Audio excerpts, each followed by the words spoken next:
Namaste. Good morning, yogis. Thank you for joining me in beautiful Costa Rica. I'm here at one of our main yoga decks where we host teacher trainings and retreats. And I wanted to show you the basic setup for Shirshasana 1 or Headstand 1 today. So my suggestion before you attempt a headstand to warm up with a few cycles of sun salutations, warm up the shoulders, warming up the back, engaging the core, maybe with a few plank exercises. And then after you feel warm, to set up, the most important thing is to find your foundation. So in a regular standing yoga pose, our foundation might be our feet, might be our palms, like downward facing dog or both. In headstand, obviously our foundation is our head, but in Shirshasana 1, what really matters is actually the forearms. They should be carrying the most of the weight so your neck stays safe. So in order to set up, once you bring your forearms to the ground, you want your elbows right underneath your shoulders.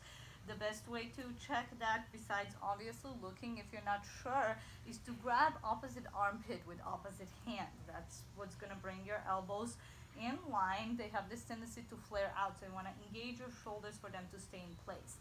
And then you're going to interlock your fingers. You want to interlock them nice and tight. This is where the strength from your shoulders comes from. Now if you have kind of like bony pinkies like I do, and they kind of get in the way, you can actually release them. I sometimes do that and feel a little bit better. And then you have an option of bringing your palms all the way together or opening them slightly to bring your head in between. It's your preference. You can give both a try. Then once you do that, you're going to place your head onto the ground, finding the spot that feels comfortable. So we have the top of our head nice and flat, and for most people that feels like a logical spot, but actually it might bring some compression to your cervical spine, to your neck. So I've had a chiropractor tell me that it's sometimes better to bring it closer to your hairline so the curve of the neck stays intact. So you can give that a try. It might be a little bit less flat, but with time a little bit more comfortable. With your fingers interlocked nice and tight, elbows right underneath your shoulders, you're going to tuck your toes under, lift your hips up and back. So now it's almost like you're in dolphin pose or downward facing dog on your forearms, but with your head on the ground. You're going to walk your feet in as much as it feels comfortable until your shoulders and your hips are aligned. And you're going to engage your core. Now here you can play with lifting your toes off the ground, just finding that core engagement. And people have this tendency to kick one leg up and just try to find balance that way. But actually want to engage your core as much as possible. So you can see if you can maybe bring your knees into your chest. And then if you can maintain your balance right here, this is actually going to help you build your strength for seamless headstands. And you can stay here or maybe straightening one and then maybe straightening the other leg up to the sky, engaging your core. And you want to breathe here. Finding deep inhales in, full exhales out. And then once you're ready to come down, you can try to find your balance with your legs split, or you can bend one knee first and then the other. And then slowly with control, making your way all the way down onto the ground.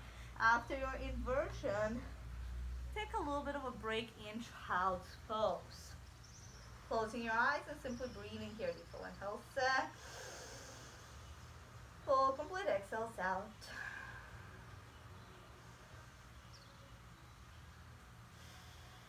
And then if you want to give this a try, but try to mount up a little bit of a different way, engaging your core, you can try a pike.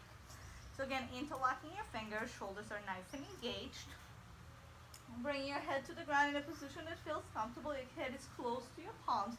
And then maybe bringing your hips over your shoulders, engaging your core, and slowly, with control, rising up. It takes some time to build up to this, so take it slowly. And once you find your balance again, breathing here. And then when you're ready to come back, bringing your hips back and again piking down with control. Once you come back, taking child's pose again. And simply breathe here. Deep inhales in, full exhales out.